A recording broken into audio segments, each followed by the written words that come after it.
por, muchas gracias a Pedro y a Francisco por sumarse a esta reunión, prestarnos de su tiempo para ayudarnos en Argentina a aprender un poco más de la dolarización. Quiero hacer una breve introducción para contextualizar el webinar de hoy. Como bien saben, en Argentina el tema de dolarización es uno de los temas más discutidos. El candidato a presidente con hoy más chances de ser el próximo presidente, Javier Milei, ha mencionado que quiere dolarizar, ha mencionado que su presidente del Banco Central es mi coautor sobre un tema de dolarización, por lo cual el objetivo es dolarizar y cerrar el Banco Central, al menos hasta como sabemos hoy. Y estamos viendo un debate que lleva varias semanas, por no decir meses, y creo que es interesante aprender de tanto que hay que aprender para Argentina del caso ecuatoriano. Por un lado, cómo se vivió el debate en Ecuador, a ver si hay paralelismos con lo que estamos viendo en Argentina. Cómo se vivió la transición. Por Argentina está en una situación económica muy difícil, como lo fue el caso de Ecuador. Y cómo se vive hoy la dolarización en Ecuador 20 años después. Pues si Argentina, hipotéticamente hablando, dolariza, va a tener que pasar por la transición y luego va a estar dolarizado por algún tiempo, o mucho tiempo, no lo sabemos. Y creo que más allá de lo que yo pueda hablar de este tema, es más interesante escuchar a nuestros amigos de Ecuador cómo ellos vivieron la experiencia y cómo lo viven hoy. Hoy tenemos a Pedro Romero y a Francisco Sales, ambos economistas que han estudiado el tema de dolarización en Ecuador, ambos asociados con el Instituto Ecuatoriano de Economía Política, que ha tenido un rol central en lo que fue el debate de dolarización en Ecuador. Así que con esta introducción no le quiero sacar tiempo a los invitados de hoy. Vamos a escuchar primero a Pedro, luego a Francisco, quizás unos 20 minutos más o menos cada uno, y luego abrimos a preguntas, inquietudes, comentarios de la audiencia. Así que, Pedro, muchas gracias y te paso el mando. Muchísimas gracias, Nicolás, y a la Universidad del SEMA por organizar este importante evento. Espero que todo lo que yo les pueda compartir sea útil para su proyecto importante. Les voy a compartir solo para ver unos datos que van a servir a ilustrar algunos de los puntos que voy a hacer. Efectivamente, de qué ha habido, cómo era la dolarización o qué había antes del momento de dolarizarnos nosotros. Déjenme poner aquí esto. Ok, creo que sí se ve, ¿sí? ¿No? Ok, entonces miren, aquí está un cuadro bien claro con algunos datos de precios en sucres de los 20 años previos a la dolarización. Yo básicamente la mitad de mi vida ha sido sin dolarización y la otra mitad con dolarización. Ven aquí precios de la gasolina, almuerzo, pasaje de bus en sucres en el 79 y luego a cuánto llegó a fines del 99. Entonces vemos allí más o menos la variación en precios más que la inflación, pero básicamente la variación del precio de cada uno de estos ítems. A pesar de que algunos de estos ítems como la leche, la misma gasolina, tenían precios controlados, miren cuánto subieron, ¿no? Luego de 20 años. Entonces ese es un contexto importante de qué significó vivir los 20 años previos con una moneda débil como era el sucre. Aquí está otro cuadro también un poco para ilustrar esa época, ¿no? Del 79 al 99. Uno de los debates que se tenía, para contestar ya la pregunta más específica de Nicolás, de cómo se vivió en el año 98-99, había todos estos temas de qué se puede hacer. Ya desde mediados de los 90, un presidente propuso que Ecuador haga la convertibilidad. En esa época estaba de moda la convertibilidad de Argentina y había dado resultados. Entonces se debatió eso, se discutió, parecía inclusive que se iba a hacer, pero no se hizo. Y eso siempre estuvo en el debate, pero durante todos estos años, ustedes pueden ver, ¿no? Cambio fijo, mini devaluaciones, crawling peg, bandas cambiarias, cambio flexible. En resumidas cuentas, todos los regímenes de tipos de cambio que se puedan haber podido adoptar, todos los tipos de anclas, se adoptaron por el Banco Central del Ecuador. A pesar de eso, ustedes ven la línea un poco azul celeste, en realidad es como 30 sucres por dólar en el 79 a 25.000 sucres por dólar a inicios del 2000, ¿no?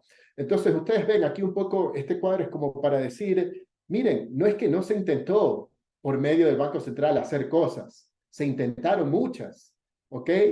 Y más bien la sociedad ecuatoriana, ¿no? El rock de Lille, como decía Nicolás, fue muy importante en el sentido de haber organizado eventos, haber publicado libros de algunos académicos, haberse acercado a sectores productivos y también a universidades. Yo en esa época era un estudiante universitario, entonces así fue como me involucré y básicamente era todos los días se debatía y todos los días la gente andaba preocupada, como seguramente están en Argentina, del tipo de cambio, ¿no? La gente haciendo colas afuera de los bancos porque querían cambiar, apenas les daban su sueldo en sucres, querían salir corriendo a cambiarlo en dólares.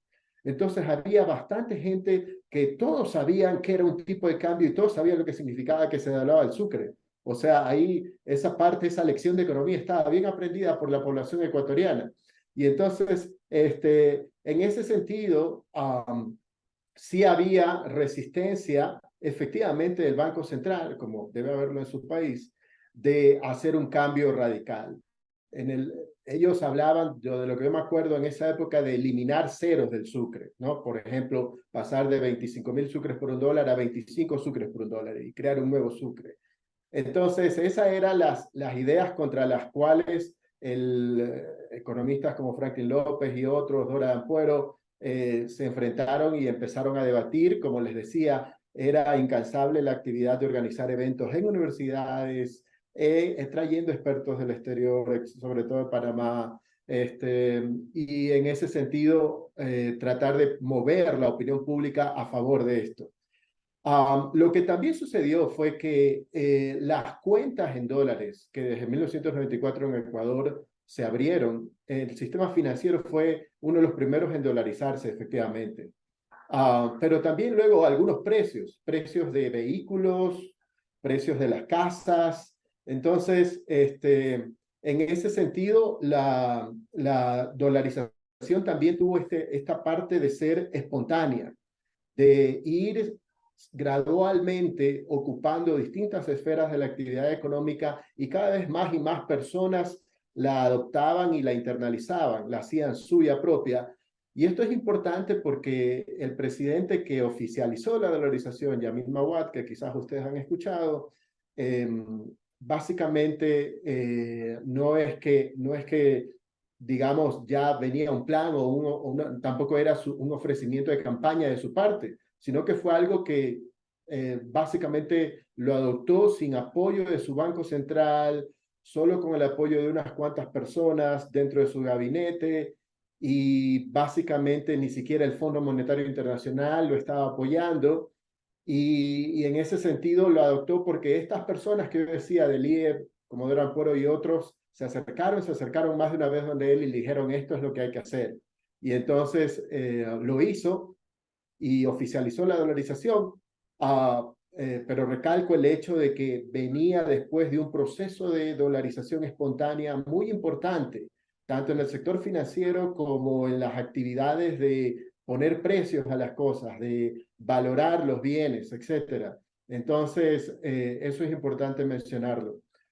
Otro de los temas que también durante esa época nosotros teníamos una crisis financiera, una de las peores que ha atravesado el Ecuador, y entonces obviamente, pero hay que recalcar que esa crisis financiera en buena medida fue el resultado de la devaluación del Banco Central y de un manejo monetario que lo que quería hacer era financiar el déficit fiscal del gobierno y con eso dañó los activos de la banca. Y entonces lo que realmente había era una corrida de las personas del sucre, no necesariamente de la banca, aunque obviamente eso también se vio, pero sí corrida del sucre para cambiarlo por dólares. Como yo les decía, la gente cobraba su cheque y enseguida lo iba a cambiar ya no por sucre, sino por dólares. Entonces esa cosa es un tema muy importante. Otro de los temas aquí que les quería poner es qué pasó después, ¿no? Aquí hay un cuadro de la inflación anual desde el 2000 aquí está hasta el 2018, pero ustedes ven que básicamente a mediados del 2002 ya alcanzamos una inflación de un dígito. Y del 2002 hacia acá, que ya estamos en 2023, es el periodo más largo en la época más o menos constitucional, o al menos del siglo XX, que Ecuador ha tenido inflación de un solo dígito, ¿no?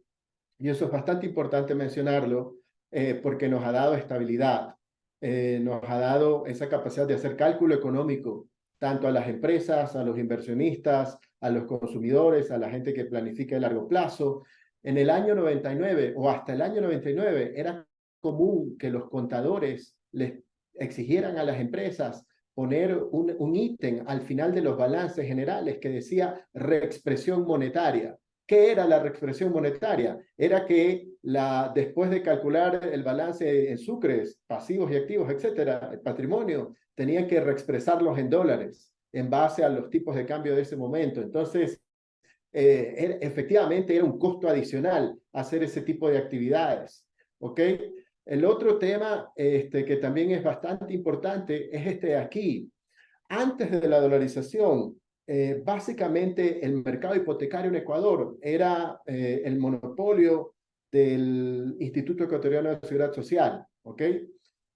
Los bancos privados casi no otorgaban créditos hipotecarios, ¿no? Luego de la dolarización, la oferta de créditos, y ojo, yo no estoy haciendo propaganda de estos dos bancos, solo los mostré, ustedes pueden googlear y van a ver que esto lo saqué de internet.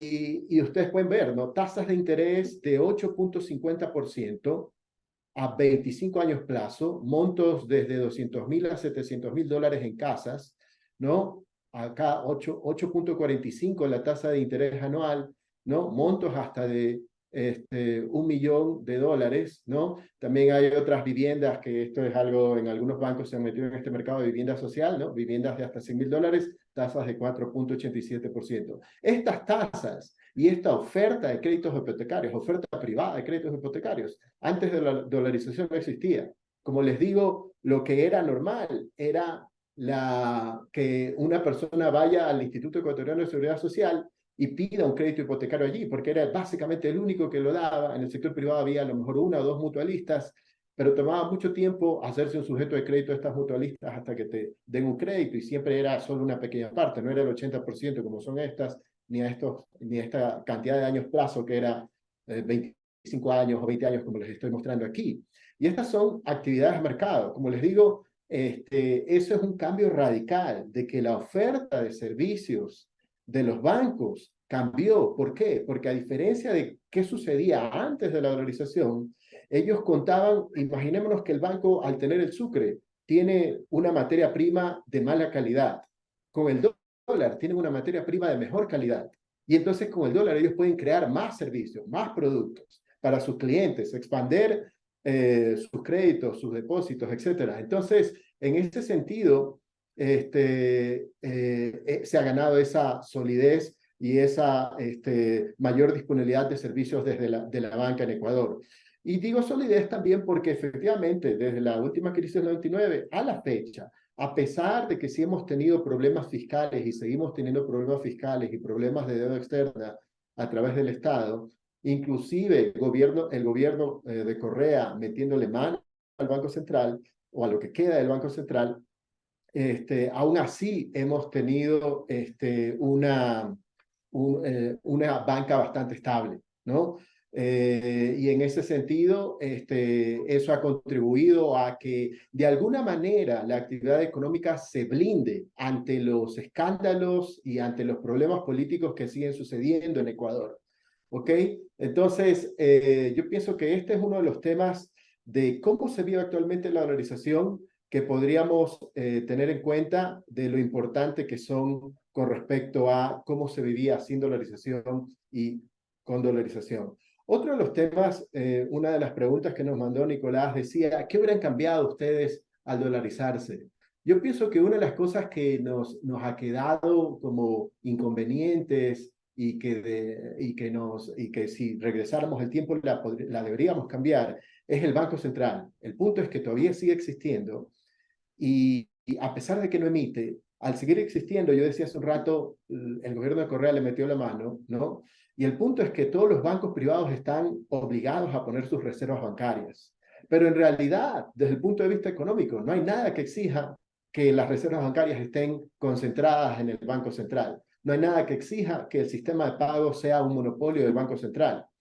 Entonces, en ese sentido, yo creo que lo que se debería cambiar, si pudiéramos regresar en el tiempo, es sacar este tema de lo que quedaba del Banco Central y fomentar, dirigir, como en el IEP hemos hecho estudios, inclusive un proyecto de ley, para que se adopte o se promueva cambios regulatorios en Ecuador para incentivar la inversión y el ingreso de bancos extranjeros en un mayor número y con una mayor oferta de servicios, para que efectivamente haya más servicios bancarios en Ecuador, haya más crédito, más depósitos y haya también más competencia.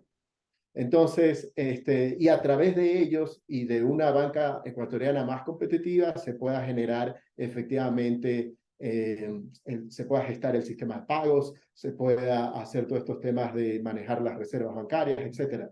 Y entonces, de hecho, los banqueros aquí en Ecuador lo ven, las reservas que ponen en el Banco Central, como un impuesto. No lo ven ni siquiera como algo que realmente les sirve para proteger su liquidez, sino simplemente como un impuesto.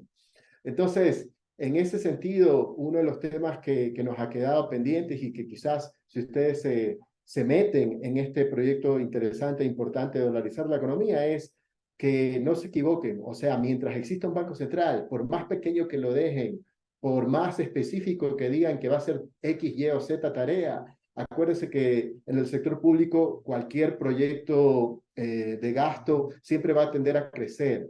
Entonces, eso es lo que hemos visto nosotros que ha sucedido. Y creo que eso se debe a que las personas que fueron encargadas de hacer las leyes, aquí se llaman leyes troles, las leyes de dolarizar la economía, pensaron más bien en un sistema de caja de conversión, los famosos 4 balances que se manejan aquí en Ecuador, donde las reservas bancarias, la emisión de monedas fraccionarias, los depósitos de instituciones financieras públicas tienen que estar respaldadas con la Reserva Internacional. Eso solo obedece a temas que tienen que ver con una caja de conversión y no con un sistema dolarizado. En Panamá eso no existe y funciona bastante bien. Entonces, eso es uno de los temas que nos ha quedado pendientes a nosotros y que hemos querido cambiar. Con respecto también a algunas de las cosas también de economía política que se vivieron justo en la transición del cambio del sistema, es que efectivamente la izquierda en Ecuador siempre atacó la idea y la siguió atacando por temas, por ejemplo, de soberanía y qué hacer cuando otros socios devalúan. El punto es que, como yo les mostré en uno de los cuadros de cómo habíamos devaluado nosotros nuestro tipo de cambio, más o menos como de 25 sucres un dólar a 25.000 sucres un dólar en un periodo de 20 años más o menos, a pesar de eso nunca ganamos más competitividad. Por eso insisto, nosotros ya lo hicimos. El devaluar no nos dio más competitividad, nos hizo más pobres. Y más bien, durante la época de la dolarización, no solo que los servicios bancarios han crecido, pero también las exportaciones de productos no tradicionales, ¿no? Flores, por ejemplo, en Ecuador, otro tipo de productos, el camarón también ha crecido, que era una exportación tradicional del Ecuador. Hoy en día ha superado al petróleo. Entonces, efectivamente, el sector privado, ¿qué ganó con la dolarización? El sector privado lo que ganó con la dolarización fue que estos temas, estos costos que yo le decía de cálculo económico se desaparecieron. La incertidumbre del tipo de cambio desapareció.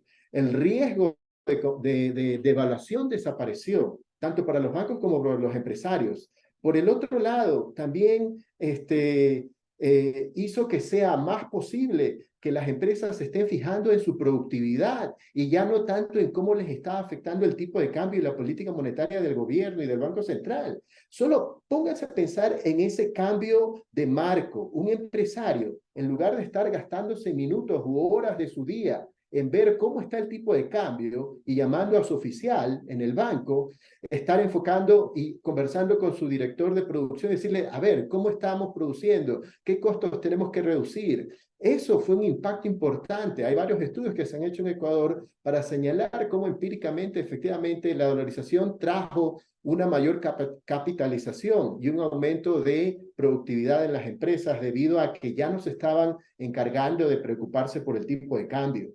Y eso no es trivial, eso es muy importante en toda economía, que los empresarios estén enfocados en su trabajo, que es producir de manera más eficiente y no en las distorsiones que le impone el gobierno, en este caso de inflación y devaluación.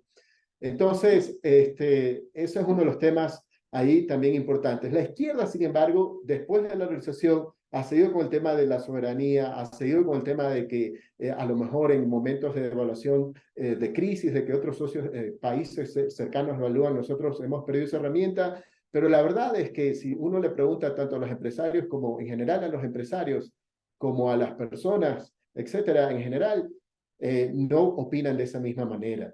Entonces, eso es un cambio fundamental que hemos tenido nosotros en la manera de cómo hacer negocios y cómo pensar acerca de la devaluación. Nadie, ni siquiera cuando vino el COVID, salió a hacer una marcha populosa en Ecuador a decir, el gobierno tiene que salir de la dolarización para devaluar. Nadie en Ecuador hizo eso, no hubo tal marcha y de hecho más bien lo que pasó es que la gente, como dejó de retirar dinero y empezó a generar más transferencias bancarias, los bancos de hecho se llenaron de liquidez durante la pandemia, al inicio de la pandemia, y gracias a eso pudieron financiar actividades de empresas, tanto exportadoras como no exportadoras. Entonces hubo un fenómeno endógeno en nuestro caso, de que la política bancaria ayudó a sobrepasar la pandemia, sin necesidad que haya una política desde el Banco Central y desde el gobierno explícitamente en este caso. Yo pienso que todas esas lecciones son importantes para ustedes, espero que ustedes las puedan tomar en cuenta y espero haber contribuido a algo con esta discusión. Si tienen alguna pregunta en la parte de preguntas, les puedo responder cualquier pregunta o comentario. Muchísimas gracias. Muchas gracias, Pedro. Ahora le pasamos la palabra a Francisco y les voy avisando. Pueden ir dejando sus preguntas en el box de Q&Answers y una vez que Francisco termina su exposición podemos debatir todas las inquietudes que nos compartan. Francisco, adelante. Bueno, pues gracias, Nico, y qué gusto estar otra vez con Pedro. Empecemos con la discusión de la dolarización, cómo fue el tema. En 1998 estábamos en el IEP discutiendo republicar un libro sobre la convertibilidad, proponiendo la convertibilidad. Pedro mencionó que en 1995 ya habíamos tenido una discusión importante sobre la convertibilidad en el Ecuador.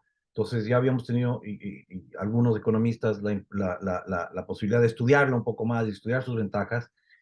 José Luis Cordero llegó con un libro que él había ya implementado en Venezuela, que había lanzado en Venezuela, con la idea de implementar la convertibilidad en Venezuela, y quería simplemente ponerle datos ecuatorianos para volver a lanzar en el Ecuador, y en el 98 ya empezaban a haber ruidos sobre la convertibilidad en Argentina, y en consecuencia, con Dora de Ampuero y Franklin López en el Instituto Ecuatoriano de Economía Política, Dora finalmente dijo, ¿y por qué no pasar directamente a los dólares? Y nació la dolarización, y publicamos con José Luis Cordero, que logré ser el coautor de su libro, el primer libro sobre la dolarización en el mundo, que proponía verdaderamente la dolarización.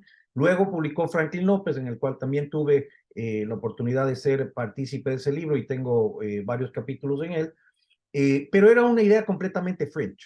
Era una idea basada en la realidad económica. La devaluación no se había completamente acelerado a 25,000 sucres en ese entonces, y era una idea que los ortodoxos simple y llanamente descartaban.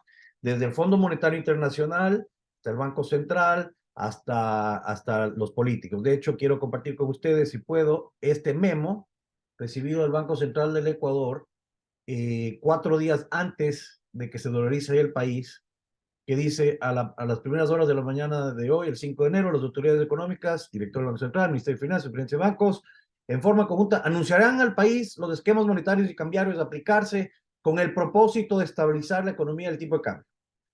Cabe señalar que los esquemas anunciarse descartan la incautación de divisas, porque ya lo habían hecho desde un punto de vista de congelación de los depósitos, pero adicionalmente las autoridades consideran que al momento la dolarización de la economía y la convertibilidad no son esquemas viables. 4 días antes de dolarizar la economía, este era lo que se comunicaba oficialmente por parte de las autoridades. Entonces ese era el nivel de discusión que había sobre una medida que nunca había sido adoptada y realmente por primera vez en la vida estaba siendo discutida abiertamente. El ambiente, desde el punto de vista de los que tenían que ceder privilegios, era como un gato panza arriba peleando por mantener el privilegio de imprimir moneda, y habíamos unos pocos economistas que habíamos logrado aglutinar a la Cámara de la Pequeña Industria que nos den una cantidad de espacio para poder seguir proselitizando las bondades de un sistema que simple y llanamente es justicia, que le entrega a los que no tienen acceso a dólares exactamente la misma moneda de aquellos que están pudiendo correr a ahorrar en dólares. Entonces, el tema se convirtió muy popular porque logramos convencer a muchos de los opinion makers de la bondad, pero de parte de vista de las autoridades no había absolutamente ningún apoyo radical, lo cual es una diferencia. Sin embargo, o sea, que quiero hacer la aclaración que ustedes en Argentina tienen tal vez un enemigo adicional que no teníamos nosotros en el Ecuador, que es que si van a segunda vuelta, siempre van a tener a un político que simple y llanamente por hacerle la contraria, por tener una discusión contraria, va a atacar a un esquema monetario que hace mucho sentido, no importa quién esté en el poder. Y eso lo acaba de mostrar muy bien Pedro, y todas las estadísticas están ahí a la luz. Entonces, la dirección en Argentina va a tener un elemento que no teníamos en el Ecuador, que es a diario alguien va a salir a atacarla simple y llanamente porque es parte de un conjunto de políticas de un contrincante político. En el Ecuador no teníamos contrincante político, en el Ecuador teníamos contrincante académico y teníamos un gobierno que estaba en tal grave crisis que no sabía qué hacer. Y habíamos hablado con Yamil Mawad en varias ocasiones. De hecho, en un momento dado se le dijo, o puede ser un presidente muy popular o puede ser el menos popular, al punto que José Luis Cordeiro decía públicamente que la moneda la van a llamar el maguadito, el maguadito. Curiosamente, Guillermo Lasso era el viceministro, el superministro de Yamil Mawad en ese entonces, y le pidió muy amablemente que se fuera del país por insultar al presidente. Entonces, el nivel de discusión era un nivel, te digo, de pelea a nivel de ideas. Tratamos de mantenerlo lo menos ad hominem posible. Y caló porque nadie del equipo dolarizador ni fue consultado anteriormente a la aplicación de la medida, ni fue consultado, ni más bien nos llamaban, sino que más bien nos comunicábamos vía terceros y mediante la prensa en cuanto al peso de la medida y lo interesante que era la medida. Ahora, los efectos de la medida son claros. No sé si aquí ven también en su pantalla el crecimiento económico sin renta, con y sin renta petrolera. Aquí hago, desgraciadamente, esto es de mi libro Ecuador, All You Need is Dollars, que está libre y se lo puede descargar libremente, pero también está en Kindle, si quieren. Ecuador, All You Need is Dollars es un juego sobre el hecho de que Correa, en los años de Correa, el Ecuador pautó en el Supertazón, en el Super Bowl. Hizo una sola pauta y la pauta era una campaña que se llamaba All You Need is Ecuador, promoviendo Ecuador con el dolarismo. Entonces, mi libro se llama Ecuador, All You Need is Dollars, y desgraciadamente lo publiqué en el 2018, así que algunos de los datos no son tan ¿cómo se llama? No han sido actualizados, pero aquí es un buen ejemplo de lo que pasó en los primeros 13 años de la revolución y en plena boga de los precios petroleros y Rafael Correa. Panamá no tiene petróleo, sin embargo, tiene 0% de sus rentas petroleras, sin embargo, ha logrado más de casi el doble del crecimiento promedio anual de la Argentina, de Venezuela, perdón, y casi 1.5%, un 150%, un 50% anual más que el Ecuador, a pesar de no tener petróleo. Venezuela tiene el socialismo del siglo XXI, ¿verdad? Y tiene dolarización, pero logra menos de la mitad del crecimiento del PIB. El Ecuador, teniendo el socialismo del siglo XXI y el petróleo con todo su peso, de todas maneras, logra crecer más, y este es en gran medida la dolarización. ¿Y por qué digo esto? Porque aquí está un chart que enfoca, y no sé cómo verlo, las exportaciones no petroleras del Ecuador. Perdón, ¿sí lo pueden ver? Lo que estoy ahorita no se lo puede ver. ¿Sí pudieron ver el cuadro que puse sobre renta petrolera? No, eso ¿O no eso se ve. tampoco salió? ¿Ah?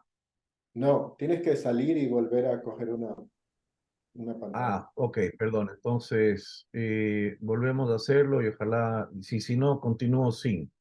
Miren, aquí está el cuadro de evolución de exportaciones y al ratito les voy a poner el de petróleo. Las exportaciones, en general, lo que pasó con las exportaciones ecuatorianas y especialmente las exportaciones no petroleras es que empezaron a crecer impresionantemente inmediatamente después de la dolarización, al punto que el Ecuador, que es un exportador de commodities como banano y camarón, se ha mantenido como el primer exportador y ha logrado llegar a ser el primer exportador de camarón en el mundo. ¿Qué nos indica esto? Nos indica que la dolarización lo que hace es le da al sector privado una condición necesaria, pero no suficiente para empezar a salir adelante. El gobierno es el que te hace el peso en contra. El gobierno es verdaderamente el que te empieza a crear todos los vientos en contra.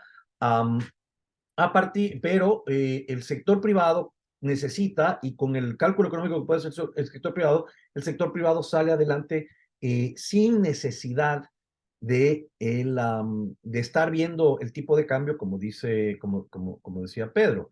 Es decir, una de las cosas que yo hablando, y ahora sí hablando no solo de cómo se discutió y cómo se vivió la dolarización, y ahorita les comparto el otro, el otro cuadro. Aparte de eso, la discusión es la transición de la dolarización. Y la transición de la dolarización yo la divido en dos partes, el sector público y el sector privado. El sector privado no sintió la transición de la dolarización no hubo ningún shock para el sector privado. El sector privado empezó a crecer desmesuradamente desde el primer minuto. Entonces, aquí les comparto ese cuadro rápidamente que les mencionaba, comparando el crecimiento promedio en porcentaje del PIB desde el 2000 al 2013 de Panamá sin petróleo, pero sí con dolarización, Ecuador con dolarización, pero con petróleo y no apertura comercial, creció al 1.5 veces lo que crecía Venezuela, y Panamá, con apertura comercial y dolarización, crece a casi el doble de Venezuela en el mismo periodo. Entonces, los resultados de la dolarización son evidentes. Eso no quiero explayarme porque Nicolás y Emilio Campo en su libro verdaderamente hacen un gran recuento de esto, y ya hay bastante literatura sobre los últimos 20 años de la dolarización, y ya vamos a ir a la dolarización hoy.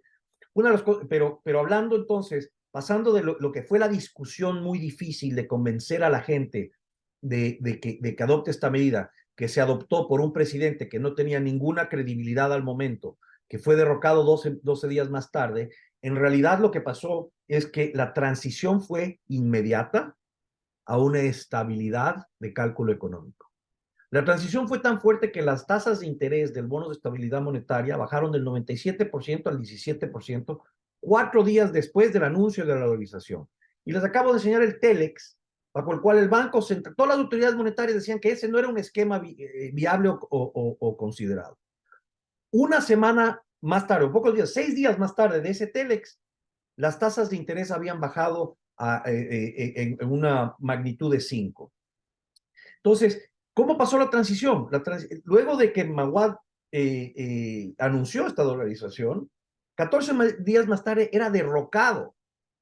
Esa fue la transición, una de las primeras transiciones de dolarización. Sin embargo, la gente ya había entendido la estabilidad, ya había sentido los beneficios de la dolarización, ya vio inmediatamente que se había acabado esto, lo que decía Pedro, de que la gente corría inmediatamente a ver qué podía comprar o cómo podía preservar el valor de sus sueldos, mientras los más pobres que ni siquiera tenían ni cómo ahorrar ni acceso a dólares se volvían cada vez más pobres, eso se eliminó en cuestión de un día. Entonces la transición para el sector privado no fue realmente dolorosa para nada. ¿Por qué?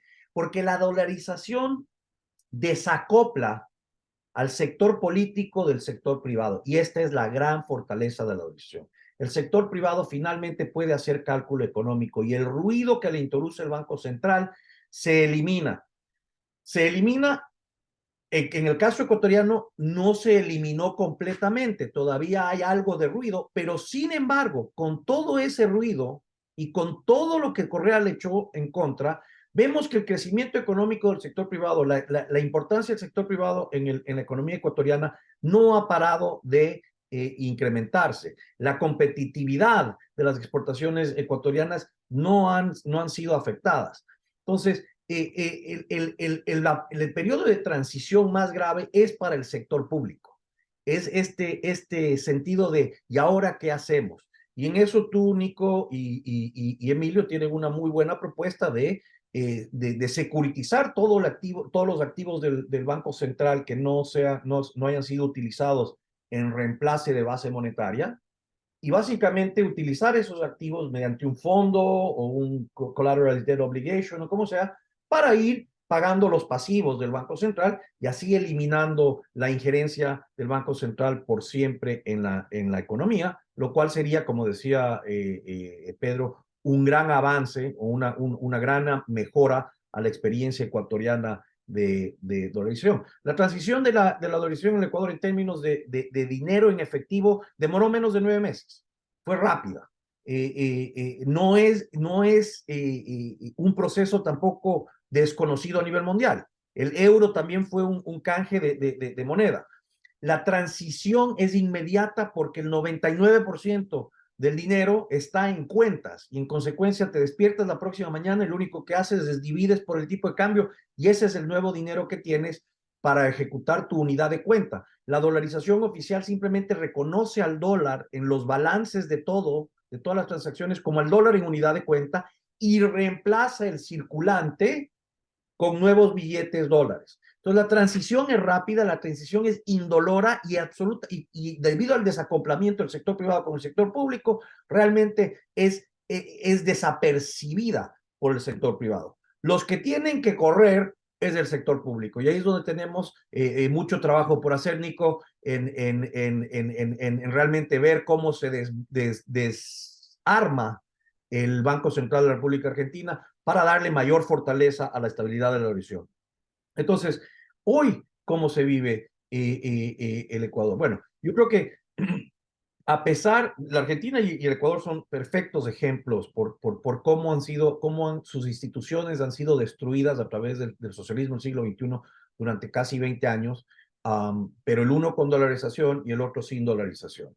El Ecuador está evidentemente mejor y le ha ido evidentemente mejor que la Argentina, y tú, Nico, con tus estadísticas lo demuestras espectacularmente. De hecho, el desacoplamiento es tal del sector privado con el sector público que las tasas de interés en el Ecuador no reflejan el riesgo país, están completamente desacopladas del riesgo país, mientras que en la Argentina, cada pavada que dice cualquier persona con algo de poder incrementa el riesgo país y los que pagan a la final es del sector privado argentino. En el Ecuador no sucede eso debido a la dolarización. Entonces, ¿cómo se vive la dolarización en el Ecuador? ¿Y cuál es el éxito de la dolarización en el Ecuador? Es su 89% de popularidad desde su inicio. Es decir, si los gobernantes están en el negocio de darles bienestar y entregarles a sus ciudadanos lo que quieren, la dolarización es la medida adecuada. La popularidad en el Ecuador, a pesar de todo lo que le han hecho en contra, es medida de ello, y la dolarización espontánea que ya vive la Argentina es otra medida de ello. Es decir, la dolarización reconoce ya lo que el pueblo quiere, y la gran popularidad de la dolarización del Ecuador, a pesar de tener un sistema político económico extremadamente socialista, donde el gobierno incide en todo, El gobierno no deja ni permite libre importación de arroz, no permite libre importación de azúcar, no permite libre importación de trigo. Los precios de los combustibles son controlados en el Ecuador. Las telecomunicaciones están completamente controladas. Entonces, el Ecuador no es para nada un país donde hay apertura económica, donde hay un sistema business friendly. Sin embargo, de todo esto, las estadísticas son claras que uno, es extremadamente popular a nivel individual y dos, ha ayudado al sector privado a convertirse más importante que el sector petrolero en la economía ecuatoriana. Las lecciones, como bien dice Pedro, de la economía, de la experiencia ecuatoriana es que hay mucho más por hacer y hay que empezar por eliminar el Banco Central de la Argentina, porque es por ahí donde puede volver a entrar la incertidumbre en el cálculo económico que hace que la dolarización florezca y verdaderamente pueda darle y brindarle mayor estabilidad y crecimiento y riqueza a la población argentina. No sé si me pasé de los 20 minutos, pero ahí creo que resumí los 3 temas. Ya son time. Perfecto. Bueno, muchas gracias, Francisco. Les pido a quienes quieran hacer preguntas, consultas, si las pueden agregar al Question and Answer en Zoom, y yo las voy moderando. Tengo 2 para ustedes. No están dirigidas a nadie puntual, así que quizás las pueden responder en el mismo orden, Pedro y Francisco. La primera pregunta dice lo siguiente. Queda claro que la dolarización tiene efectos bastante rápidos en la cuasi eliminación de la inflación. La pregunta que permanece es ¿cómo financia Ecuador el déficit fiscal que tiene?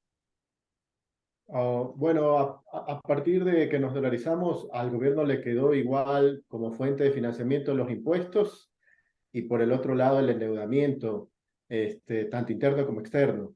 El interno se obtiene aquí en Ecuador a través del gobierno echándole mano a los fondos de pensiones, básicamente. Ahora, un tema ahí que siempre se debate es que si la dolarización puede o no contener el apetito fiscal del gobierno. Les doy un dato importante. Antes de Correa, esto es antes del 2007, esos primeros 7 años de dolarización, nosotros tuvimos por primera vez en la historia, llegamos a tener superávits fiscales, primarios y globales. Eso no había pasado antes en la historia republicana del Ecuador. Otro dato es que con Correa, el sector público que él recibió era más o menos 25% del PIB, el sector público no financiero, más allá del gobierno central.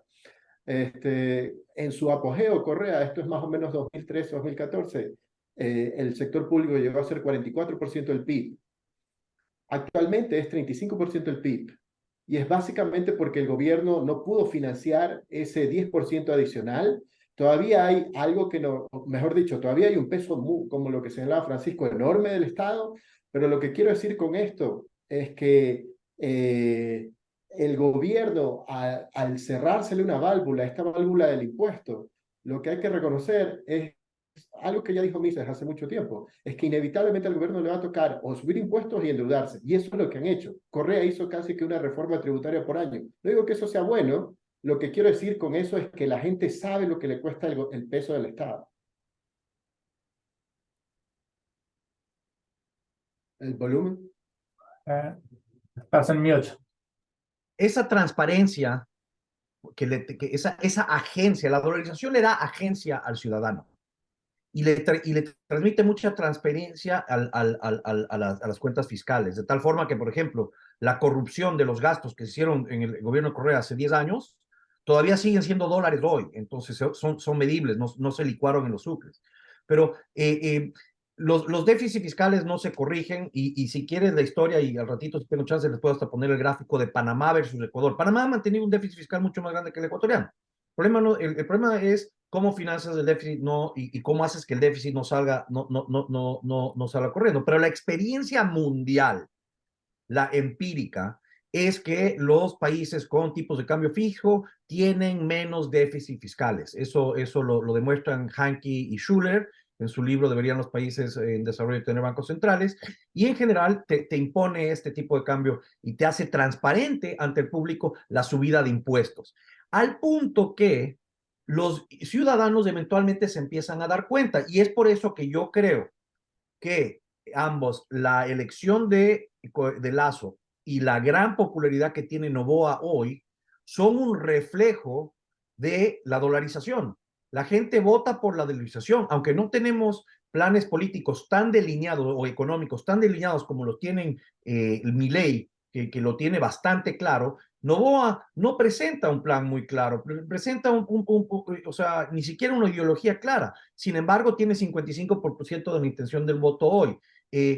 Lasso pudo ganar en segunda vuelta un déficit que tenía contra el gobierno de la Revolución Ciudadana importante. ¿Por qué? Porque la Revolución Ciudadana significa más de lo mismo y una desdolarización, porque han salido públicamente a desdolarizar. Entonces, esta popularidad de la dolarización impone transparencia, que le impone frenos e impopularidad al gobierno que sigue subiendo impuestos y le cuesta en lo político hablar de desdolarizar, y su sistema simple y llanamente entra en contraste con la realidad de lo que quieren los ciudadanos. Esto se lo ve en el modelo Mundell Fleming con el choque que tienes entre tratar de aplicar una soberanía monetaria sobre un ya no tipo de cambio fijo, sino sobre una dolarización.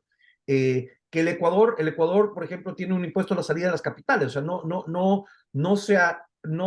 ha abrazado todo lo que debería abrazar dentro de una región, que es una apertura comercial. Entonces, los déficits fiscales pueden continuar en tanto y en cuanto la gente le siga creyendo al gobierno y lo financia más que nada por impuestos, porque ya no puede pasarlo bien de evaluación y en consecuencia le da mucha transparencia, ¿no? Y eso te responde tal vez, o podemos ir a la segunda pregunta, que es sobre la balanza de pagos. ¿Qué le pasa a la balanza de pagos? Bueno, deja de ser realmente relevante. El circulante en la economía lo mide la gente, no lo mide el Banco Central. No hay intermediario entre el circulante y la gente. Es el caso de Panamá. O sea, tu balanza de pagos no la puedes verdaderamente medir porque ya no existe, ya no es relevante, no tienes una moneda intermediaria no tienes una reserva monetaria internacional que maneje esto. Y no sé, me estoy adelantando, Nico, a la siguiente pregunta, perdón. Pero me disparaste dos comentarios. Uno es, si miras la historia de Argentina, los periodos del régimen monetario duro, ya sea tipo de cambio, convertibilidad o caja de conversión, son los que se correlacionan con menores desequilibrios fiscales en el sentido de déficit y nivel de deuda. O sea que ese dato también, esa correlación que mencionabas también figura en Argentina. Y algo que a veces se pasa por alto es que si vos tenés una economía dolarizada, hay una serie de conceptos o variables macro que empiezan a perder su sentido. ¿Qué es la base monetaria en un país dolarizado, por ejemplo? Vos mencionabas, ¿cuál es la balanza de pagos? Y hay un montón de variables que uno usa en la cabeza para pensar qué le pasaría al país que de hecho no existen en el nuevo régimen. Es una especie, ¿no?, de crítica de Lucas. Cambias el régimen, te cambia el esquema. No puedes asumir el mismo comportamiento, puede cambiar los incentivos. Pero Es una de las cosas que les asusta mucho a la gente y que utilizan los detractores mainstream de la organización para asustar a la gente, ¿ves? Pero tienes toda la razón. Una de las cosas que veo es la reacción a qué te pasa un shock externo, como dijo, sin uno, no solo mirar muchos datos, pero asumir que el comportamiento va a ser el mismo, o que una dolarización es lo mismo que un régimen de tipo de cambio fijo, cuando no necesariamente son lo mismo. No lo es. Tenemos 5 preguntas, así que se las leo, y las van contestando de la manera que puedan rápido, así tratamos de ir alcanzando a quienes nos van preguntando. Les leo el siguiente. Dice lo siguiente: me gustaría pudieran hacer comentarios específicos sobre cómo trataron la tasa de interés. En el libro del expresidente Mauad se menciona la resolución administrativa 2-2022 del Banco Central de Ecuador, pero no se profundiza más cómo fue esa transición. Gracias. Entiendo la pregunta hace referencia quizás al proceso de desagio. Pero ustedes pueden saber mejor que yo la referencia puntual de la resolución. Sí, creo que a lo mejor Francisco puede responder mejor esa pregunta. El desagio fue muy simple. Fue un decreto en el cual se convirtieron las tasas de intereses pasivas y activas mediante un factor. Entonces, todas las tasas en sucres que reflejaban evidentemente una expectativa inflacionaria, etcétera, etcétera, y ambos del activo y el pasivo fueran convertidas por decreto a nuevas tasas de interés, no una tasa de interés, sino que había un factor de conversión, de tal forma que cada tasa de interés se convertía a un factor de conversión, y había también niveles máximos y mínimos de los cuales no podías bajar. El proceso de transición, y aquí veo otra pregunta, dice, bueno, ¿y qué le costó al Ecuador en términos de inflación? Bueno, le costó bastante inflación, y quiero aquí ser muy claro. Cualquier costo de transición que pueda tener un proceso de dolarización que dure un año, ese costo de transición es mucho mejor tenerlo y porque inmediatamente empieza a despegar la economía y se queda estable durante mucho tiempo, que no hacerlo. Si el status quo es lo peor que pueden tener todavía, preferiblemente es tragarse una medicina que tal vez pueda saber un poco mal al inicio, puede ser, pero saber que vas a estar curado y mucho mejor y productivo la próxima semana. Entonces, el desagio en el Ecuador fue simple y llanamente una fórmula mediante la cual se dividían las tasas de interés en términos locales para poder convertirse a un símil en dólares. Acuérdense lo que decía Pedro, las tasas, los plazos de los créditos eran cada vez menores porque había que renovarlos a cada rato. Entonces, tampoco esos contratos anteriores se lavaron muy rápidamente, y también habían en el Ecuador en ese entonces ya unas unidades de valor constante que estaban ¿cómo se llama? Indexadas a la inflación, y esas se quedaron estables. Las tasas de interés pactadas en VC no se movieron para nada, pero el desagio fue igual que lo que digo en la dolarización, un tajazo contable de nueva unidad de cuenta, lo mismo, es una nueva unidad de tasa de interés calculada por un porcentaje. Claro, y solo para agregar, antes de la realización no era atípico que un crédito de corto plazo para una empresa sea a una tasa del 60%, y en cambio una vez que nos dolarizamos las tasas llegaron a estabilizar en promedio alrededor del 16% para ese tipo de créditos. Entonces sí es un cambio importante en ese Y sentido los también. plazos, en cuestión de Bastante se 5 años, es decir, perdimos un año por inflación, porque el tipo de cambio que se implementó fue un tipo de cambio muy alto, porque era el tipo de cambio spot que ya tenía dentro de sí un componente de expectativa inflacionaria. Contrario a lo que dice luego Miguel Dávila en tu libro, de que no fue así. De hecho, en el IEP calculamos el tipo de cambio ya con pasivos líquidos, una vez que lo vimos, y el tipo de cambio real hubiera sido un 23,000 y posiblemente cercano a 21,000. Pero pagamos un año de inflación altísima. Sin embargo, en 4 años ya habían créditos a 15 años hipotecarios. Cuestión que en la historia ecuatoriana no había existido nunca. Entonces, el efecto fue inmediato, fue rápido. La banca, aparte de tener inflación el primer año, los depósitos en la banca incrementaron tan rápidamente que la Reserva Monetaria Internacional, que supuestamente debería disminuirse a cero si es que el tipo de cambio fue bien calculado, en reemplazo de la base monetaria, al final de todo el proceso le sobraba dinero al Ecuador.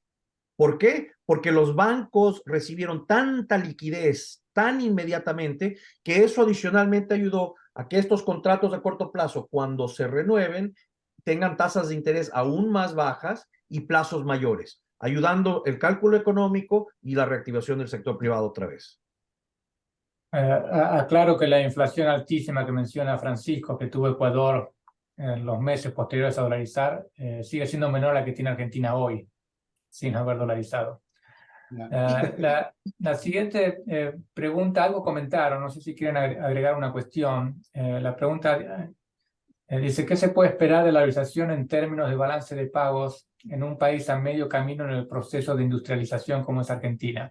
Es decir, no sé si quieren agregar algo respecto a Ese es qué Pedro. puede pasar en un país. Sí, bueno, sí, o sea, estoy de acuerdo con lo que ya dijo Francisco y lo que decía Nicolás. Efectivamente, un poco tuvimos este efecto positivo en general de la productividad que se reflejó tanto en las empresas exportadoras como no las exportadoras, y de hecho más en las exportadoras debido a que están compitiendo a nivel global, ¿correcto? Ahora, efectivamente, la balanza de pagos en sí no es necesariamente el indicador del cual ahora o que la gente se preocupa en el día a día. Hay algo más relacionado a las exportaciones no petroleras en Ecuador, eso es como un dato relevante en general, etcétera. Pero lo que sí no hubo, o sea, o mejor dicho, lo que pasó antes de la recesión, después de la recesión, es que se expandió el PIB y se expandió con ello las exportaciones netas. Entonces, las importaciones obviamente también, pero se expandieron las exportaciones netas y en general, o sea, fue debido a un mejor cálculo económico. Y hay un importante efecto de la velocidad del capital también. O sea, no solo la velocidad, el cálculo económico permite que la gente empiece otra vez a comprar y vender con un cálculo racional y en consecuencia empieza el dinero y la economía a dinamizarse de una muy buena forma. Por eso, la importancia de hacer más cambios radicales a la estructura político-económica de la Argentina para que ese proceso que la dolarización impulsa agarre viada y no tenga marcha atrás. En el Ecuador no tiene marcha atrás política, pero tienes un sistema político económico que le introduce arena al sistema constantemente. Entonces tienes un engranaje, tienes una economía con un acelerador aplastado, pero con un sector privado, público que le mete a la vez un freno a la economía. Entonces, la economía ecuatoriana le ha ido muy bien, sigue siendo 89% popular, entonces no hay discusión de lo bien que le ha ido, pero si la Argentina logra aprender mucho de las experiencias y de las malas prácticas que hicimos en el Ecuador, entonces no hay quien pare a la Argentina con una economía dolarizada. La Argentina en cuestión de 10 años se convertiría, creo yo, en la economía más grande y más importante de Sudamérica. Y la experiencia de la convertibilidad, volvamos a la convertibilidad, solo con su convertibilidad eran una potencia. Destruyeron todo lo que pudieron hacer con la convertibilidad, pero si el kirchnerismo hubiera existido con la dolarización, no hubiera podido destruir ni la mitad de lo que destruyó. Ahora, para recomponer lo que se ha hecho de destrucción de capital y de generación y de PIB potencial en la Argentina, pues un primer paso necesario, pero no suficiente, es la dolarización. Y el Ecuador es un claro ejemplo, un gran paso necesario, pero no suficiente. Sin embargo, el Ecuador hoy está mejor que el argentino de hoy y está más contento con su sistema monetario. Y eso es algo muy importante. Gracias. Ahora una pregunta regional de Latinoamérica. La pregunta dice lo siguiente. ¿Cómo ven el impacto de la dolarización en Argentina respecto a la política suramericana, teniendo en cuenta que ya hay de facto 3 países dolarizados en la región, Venezuela, Ecuador y Argentina? Entiendo la pregunta, está viendo si ustedes ven, dado que ya hay países dolarizados en la región, si eso tendrá algún impacto no en Argentina, si de hecho dolariza en algún momento. O sea, si un país tan grande como Argentina dolariza, seguramente eso puede hacer que otros países de la región efectivamente cuestionen si mantener una moneda local, doméstica y débil se siga justificando versus simplemente dolarizarse. Yo pienso que efectivamente, como lo que decía Francisco, si Argentina no solo se dolariza, pero toma unas medidas de apertura y de liberalización importantes, ese se va a convertir en una referencia local e regional y global. Y muchos países pequeños probablemente dirán, ¿para qué yo sigo teniendo una moneda local? Si mejor me dolarizo igual. Entonces, y en ese sentido sí creo que sería una señal muy importante, un peso muy importante. Venezuela es distinto porque yo al menos creo que a pesar de que esté dolarizada, semidolarizada o se dolarice más en el futuro, el que salga de ahí el régimen que tienen ahora lo veo completamente difícil y entonces es más bien que gracias a la dolarización que hay en Venezuela quizás algo de actividad económica se sigue viendo y se seguirá viendo, pero nada más. El sistema venezolano se asemeja mucho más a la dolarización de Zimbabue, donde hubo un colapso. Realmente no fue una dolarización, nunca fue una dolarización oficial, fue básicamente un colapso de la moneda local. Y luego se deshizo en Zimbabue con una gran dosis de violencia. Y lo que tienes en Venezuela es un sistema político que puede y acepta utilizar no solo violencia a la propiedad privada, sino violencia física para imponer sus planteamientos. Entonces, contra la violencia física a bayonetazos te pueden poner cualquier cosa. Sin embargo, si la Argentina se dolariza, que ya es una economía que tú dices, oye, espérame tantito, habrá muchos más argumentos para que Venezuela se dolarice oficialmente. Y desde el punto de vista de nosotros los dolarizadores, nos interesa muchísimo, no solo que Venezuela lo haga, Argentina lo haga y que Venezuela empiece, sino porque ha habido una discusión desde 1998 que se presentó, Kurt Schuller hizo el trabajo, en el Senado norteamericano se logró elevar un proyecto de ley para que los Estados Unidos comparta señoraje precisamente para incentivar a países emergentes a dolarizarse.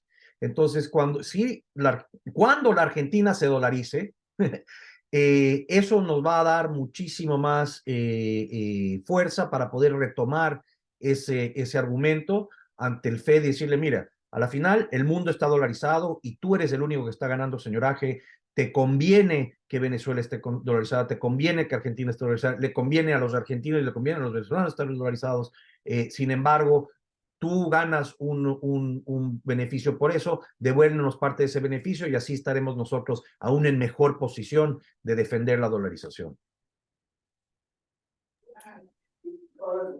La siguiente pregunta Además,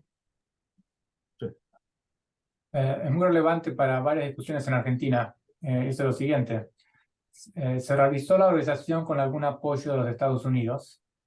Continúa, había reservas en dólares suficientes para canjear todo el circulante. Este es un tema actualmente muy debatido en Argentina, dado que el Banco Central de Argentina está muy escaso de reservas.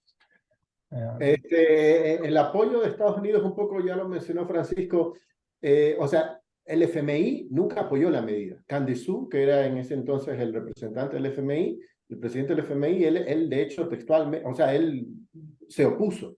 Y todos los técnicos de Manos Medios se opuso. Es más, yo les puedo decir, yo he vivido aquí en Quito, y les puedo decir que las misiones del FMI que han venido después de la recesión, cuando uno se sienta con ellos a conversar, o sea, a ellos no les gusta, ¿no? Es como que su marco teórico es dónde está el Banco Central y cuál es la emisión que está haciendo.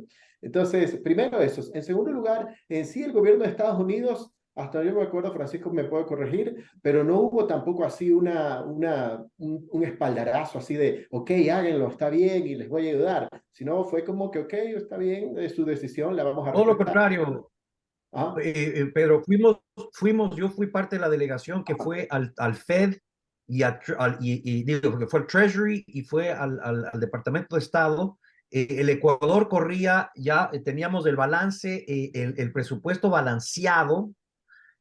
Uruguay no, Uruguay tenía un déficit del 3 o 4%, y lo único que le estábamos pidiendo al gobierno de Estados Unidos es que nos apoye con un standby letter of credit del Fondo Monetario para que los bancos y todo se sientan más fuerte con la dirección. Nos lo negaron, pero sí se lo dieron a Uruguay, que tenía déficits y que no primarios, etcétera, etcétera. Entonces, te puedo decir claramente que los Estados Unidos no apoyó la dolarización. Y que Jeffrey Franks, que era el encargado del Fondo Monetario que teníamos permanente en el Ecuador, yo tuve varias conversaciones con él. Lo chistoso que les puedo comentar como anécdota es que un mes después de la organización, Joyce de Ginata nos invitó a Jeffrey Franks y a mí a sentarnos los tres en el Club de la Unión, y Jeffrey ya salía porque ya se cerraba la misión del Fondo Monetario. Le dije a Jeffrey, ¿y ahora qué vas a hacer? Y me dijo, yo, dolarizar todos los países que pueda. Pero evidentemente no ha tenido mucho éxito con eso. No, los Estados Unidos nunca apoyó la dolarización, ni es necesario que la apoye, porque la dolarización es un proceso popular, es un proceso que los individuos ya están escogiendo, no tiene que darte el permiso ningún gobierno para tú tratar de proteger tu propiedad privada. En términos de la Argentina es interesante ver que hay más que, bueno, y la otra es que siempre hay suficientes dólares para dolarizar una economía de acuerdo con el tipo de cambio, ¿sí?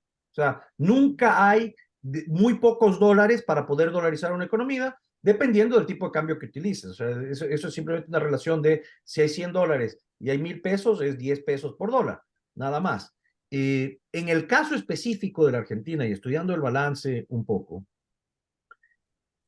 no hay, y esto es una confusión muy importante entre los que discuten la dolarización y dicen que no hay suficientes reservas en la Argentina. Hay más que suficientes reservas en el Banco Central de la Argentina para monetizar y reemplazar toda la base monetaria argentina, los billetitos, con billetes dólares. Eso es todo lo que tienes que hacer para dolarizar oficialmente el 100% de la base monetaria. Porque el resto de la dolarización es un canje contable que sucede el día 1 de la dolarización cuando el dólar pasa a ser unidad de cuenta para todo el país.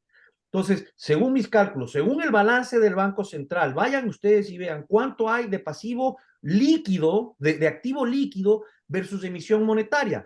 Hay cada vez menos emisión monetaria, hay cada vez menos billetes verdaderamente circulando que se tiene que suplantar, porque la mayoría de las transacciones ahora son electrónicas y esa transacción electrónica está sujeta a un cambio contable. Entonces, cada vez es más factible dolarizar la economía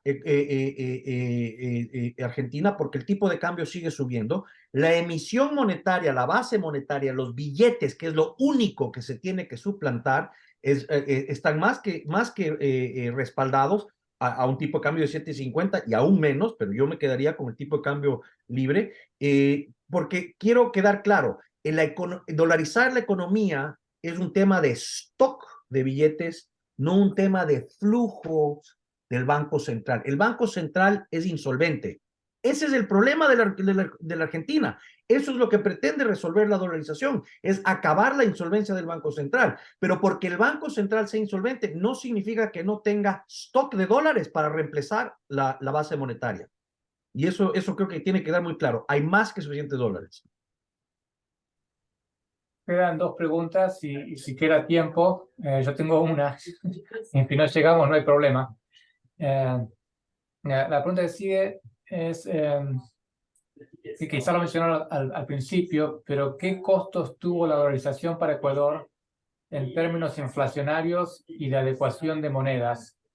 Imagino quizás adecuación de monedas hace referencia al pasar contratos de una moneda u otra, o se circulan otras monedas en Ecuador o no, o si les dispara alguna. En Ecuador todo se hizo alrededor del dólar. En los últimos años los bancos sí abren cuentas en euros, por ejemplo, pero no es tan relevante como, o sea, la dolarización y eso, no ha habido, el régimen legal en Ecuador ya reconoció el dólar desde el 2001 con la ley Trole 1, ley Trole 2, y a medida que han pasado los años, simplemente todas las otras leyes, códigos, etcétera, fueron agregando cambios de reemplazar sucres por dólares, pero no se ha permitido, digámoslo así, o no se ha introducido una ley, aunque a veces se ha discutido, de si en lugar de decir dólares debería decir cualquier moneda y cosas así, pero en realidad eso no se ha hecho.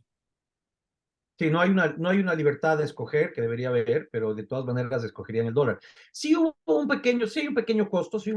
Primero ya lo discutimos, el primer costo fue inflacionario porque el tipo de cambio utilizado fue el tipo de cambio que mantenía expectativas inflacionarias significativas, sin embargo, fue menor que lo que la Argentina ya vive hoy. Y el otro costo es que no había monedas fraccionarias.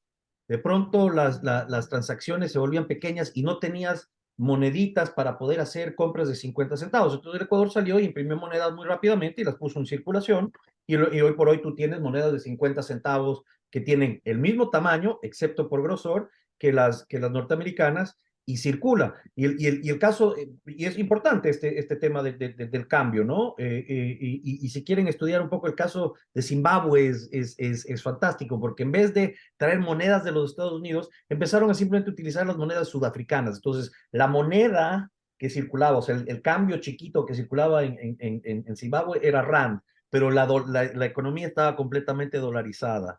Entonces, esos serían los dos muy pequeños problemas que yo diría que sufrió la economía ecuatoriana y que fíjate que en menos de 9 meses ya había circulante en moneda fraccionaria suficiente para suplir la necesidad de todos los ecuatorianos.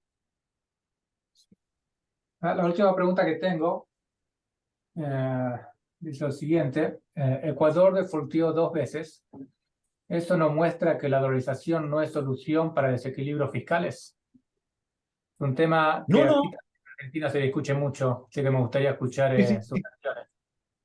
Perdón, Pedro, si puedo empezar yo primero. O sea, el segundo default, y esto tú lo conoces mejor que yo, el segundo default, yo conozco, creo, mejor el primer default, ¿verdad? Pero el segundo default no fue un default necesario, fue un default absolutamente político de Correa. O sea, y creo que ese es el relevante. El primer default lo hizo Maguad. Nosotros los dolarizadores, precisamente, o el Instituto Ecuatoriano de Economía Política, estábamos muy claros que no era necesario hacerlo. Yo fui asesor directo del renegociador de la deuda externa ecuatoriana en ese entonces, Juan Montúfar. De hecho, luego en Wall Street trabajé y ayudé al Ecuador a reestructurar su deuda, pero ese primer default te diría que fue no necesario, pero como que Maguad quería afianzar el hecho de que estábamos en una gran crisis y pensaba que tenía mayor apoyo internacional, pero fue un grave error porque fue solo 4 años después que salimos del bono Brady. Y fue por eso, en el libro de Franklin López que él escribe, sale mi estudio donde comparo los spreads de la deuda ecuatoriana con la deuda búlgara. Bulgaria había aplicado el Brady y había puesto una caja de conversión ortodoxa el mismo año que el Ecuador entró en el Brady. Y el efecto de los spreads del default ruso del 98 sobre Bulgaria y Ecuador fue tan dispar, Ecuador disparándose y los búlgaros quedándose tranquilos, que fue una de las cosas que verdaderamente Franklin y a mí, evidentemente, nos agarró mucho la atención, que él lo publicó en su libro ¿Por qué y cómo dolarizar? Pero entonces, ese primer default de Maguad, big mistake, y lo hubiéramos podido evitar. El segundo default se lo dejo entero a Pedro, que lo conoce mejor que yo. Sí, el segundo fue a fines del 2008 bajo el pretexto de la caída temporal del precio del petróleo. Acuérdense que estaba alrededor de los 100 y luego cayó alrededor de 30 y Correa y su ministra de esa época de Economía básicamente dijeron, bueno, vamos a hacer un default y no pagaron la deuda acordada a pesar de que las reservas internacionales, a pesar de que efectivamente las cuentas fiscales y en ese entonces, a fines del 2008, una de las cosas que se hizo en las leyes del 2000 y 2001 con respecto a la dolarización, que yo les dije hace un rato, de que fue la época en que generamos superávit primarios por primera vez en nuestra historia republicana, se crearon fondos de estabilización petrolera, es decir, que si había fluctuaciones del petróleo, se ahorraba algo del dinero cuando este precio estaba por encima del precio a largo plazo. Y también se creó otro fondo efectivamente para ahorrar. Había 2 fondos aquí en Ecuador hasta que vino Correa. Y sin embargo, Correa tenía dinero todavía en estos fondos y podía pagar la deuda y no lo pagó. Entonces fue completamente ideológico, fue completamente una idea de aquí en Ecuador, no sé si ustedes han visto, ya no se los escucha, pero a fines de los 90, inicios de los 2000, había un grupo, perdón, a gran escala que se llamaba algo así como Jubileo de la Deuda. Aquí había un grupo representante de ellos que me parece que de hecho tenían o tienen la sede en Washington, D.C. Y ellos promovieron esta idea de que la deuda era ilegítima porque había sido acordada mediante el imperio de Estados Unidos y los gobiernos latinoamericanos que no tenían nada más que hacer. Entonces Correa se valió de esto para decir, no le pagamos porque es ilegítima y no porque no haya tenido dinero. Y esa idea, ese eslogan, se lo robaron a la Argentina del 99. O sea, ese eslogan de que la deuda era ilegítima y que nos la metieron a la fuerza, etcétera, es un eslogan que se lo metieron al 99, pero el default del 2008 fue completamente político, fue transado para hacer una recompra ilegal a precios menores y tratar de bajar y después salir políticamente a decir, miren, nosotros hemos bajado la deuda y le hemos dado un cachetazo a los Estados Unidos, pero el default fue innecesario. Ambos defaults en el Ecuador fueron innecesarios y le han costado muchísimo, muchísimo. Quiero agregar un breve comentario, porque esto se discute mucho en Argentina.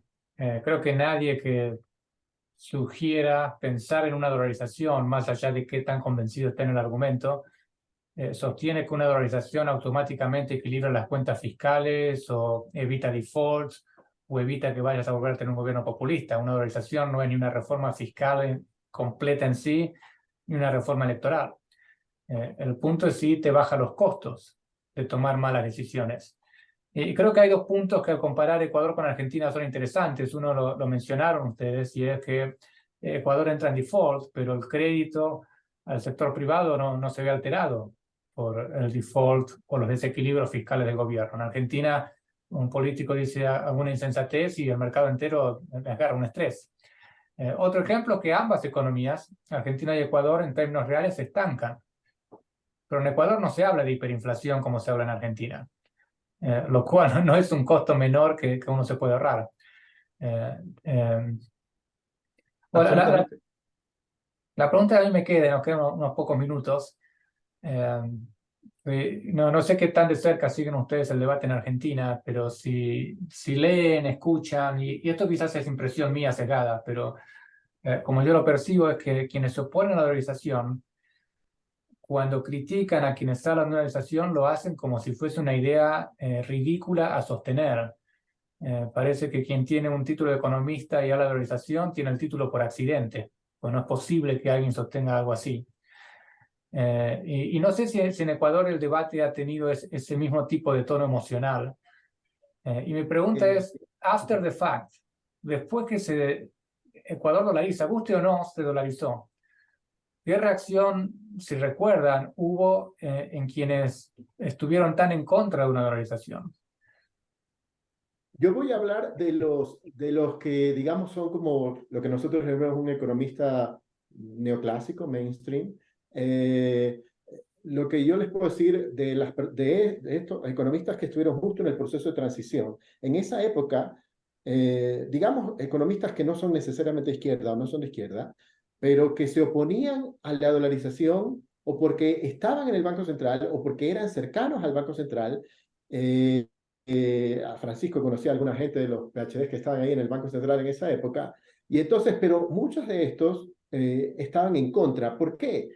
Porque el tema es que si nosotros vemos los libros de economía, de macroeconomía y de moneda y banca, todos, es por eso, todos, solo las excepciones, pero todos en el capítulo de política monetaria, siempre va a ser, es el Banco Central, la gobernanza de la FED, la gobernanza del Banco Central Europeo. Todos nosotros hemos estudiado, no solo, bueno, en mi caso Francisco mío, de Nicolás, hemos estudiado en Estados Unidos, pero no solo los que hemos estudiado allá, aún si tú estudias aquí en América Latina, como tus libros vienen de allá y los autores vienen de allá, los libros son alrededor del Banco Central. ¿Y qué hace el Banco Central entre los ciclos económicos? ¿Qué hace el Banco Central si la balanza de pagos se desequilibra? Es todo alrededor del Banco Central. Entonces, mi explicación de estos economistas del mainstream, de su, digamos, de criticar la dolarización, es que les quitas el framework, le quitas el entrenamiento de tantos años invertidos en pensar técnicamente qué hacer ante distintos escenarios, shocks de la economía, teniendo un banco central con que empecé a emitir, desaparece. Entonces, ese es el primer punto.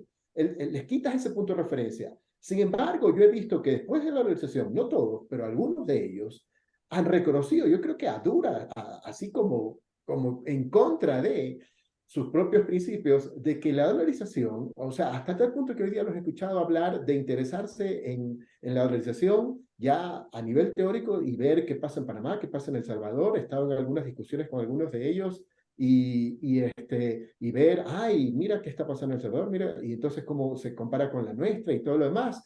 Entonces, pero no son todos. Hay unos que sí, digamos, que se han quedado con ese tema de que y Ecuador no debió haberse dolarizado, etcétera, etcétera, a pesar de que no sean de izquierda, a pesar inclusive de que no sean correístas.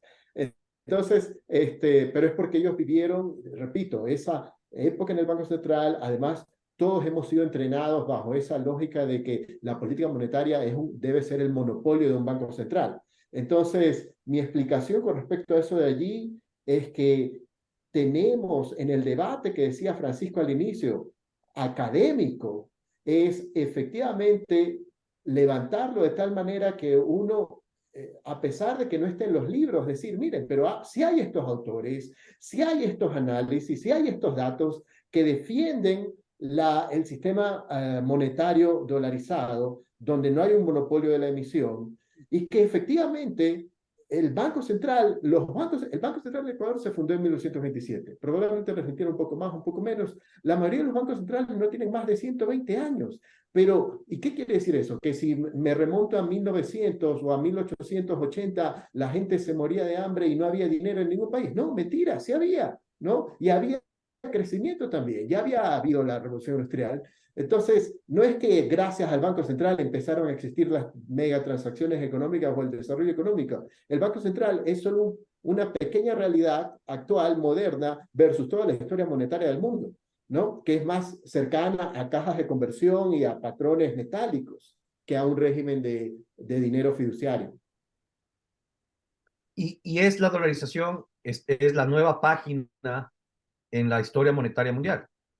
Si la dolarización, antes del Ecuador tome la medida, el primer país en el mundo de voluntariamente entregar su moneda, este es el esquema que está escribiendo la nueva página monetaria, y ustedes en Argentina tienen la gran oportunidad de ser el referente más importante en esta nueva página en la historia monetaria, o como lo decía Milton Friedman, these wonderful monetary gardens of history en Money Mischief. Y es eso, o sea, la dolarización, como dice Pedro, es antiortodoxa, pero es extremadamente popular, es common sense, es defender la propiedad privada más democrática que existe, que es la moneda.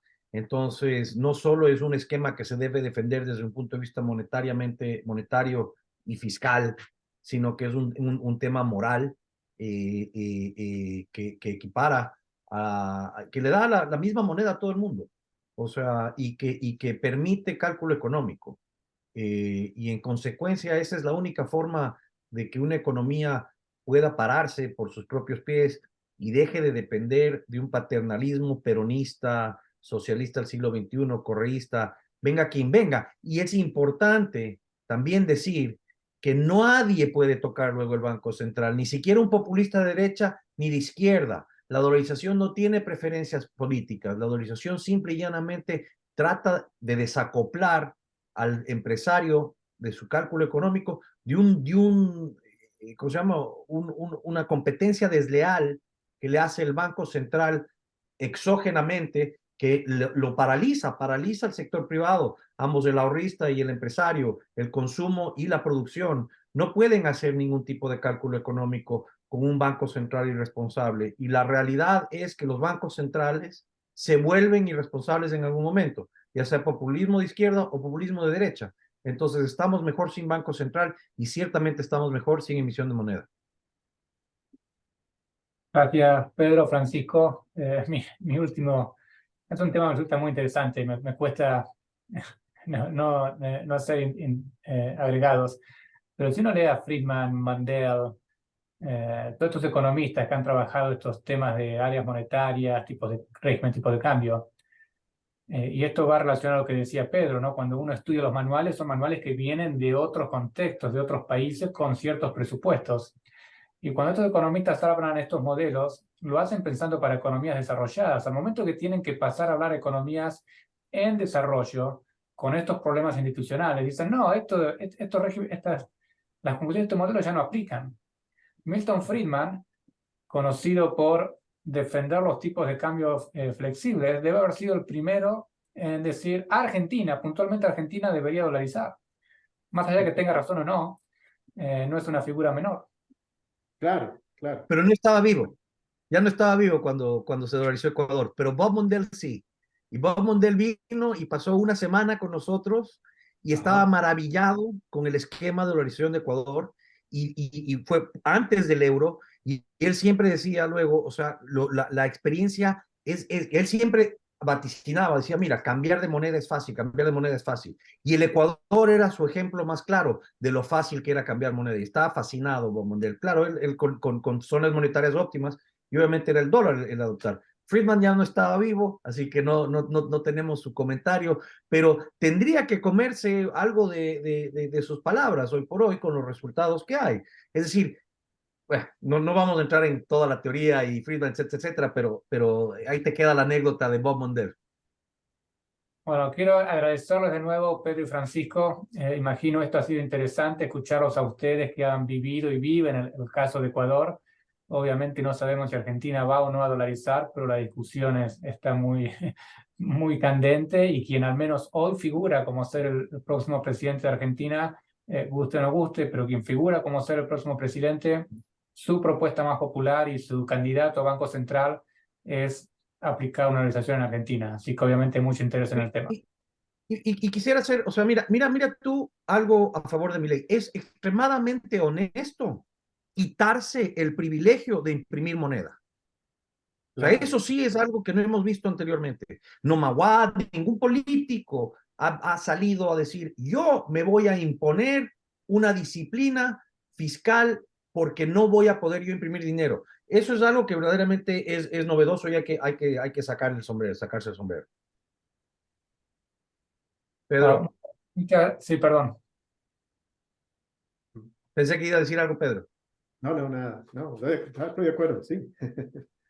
Estamos justo en horario, así que de nuevo gracias a ambos. Estoy seguro que esto ha sido muy útil para nuestra audiencia y a quienes se sumaron a escucharnos. Estén atentos a próximos eventos de la UCEMA o coorganizado como este con la Universidad de Texas en El Paso. Y bueno, veremos qué pasa en Argentina y les mando un saludo a ambos. Espero poder verlos pronto en Argentina, Ecuador o Estados Unidos o en algún lado. Ok, Hasta luego. muchísimas gracias. Esperemos estar ahí ayudándoles a cerrar el Banco Central. Gracias. Gracias. Sí, nos vemos. Hasta luego. Igual, Cuídense. suerte, Pedro. Chao, Chao. chao.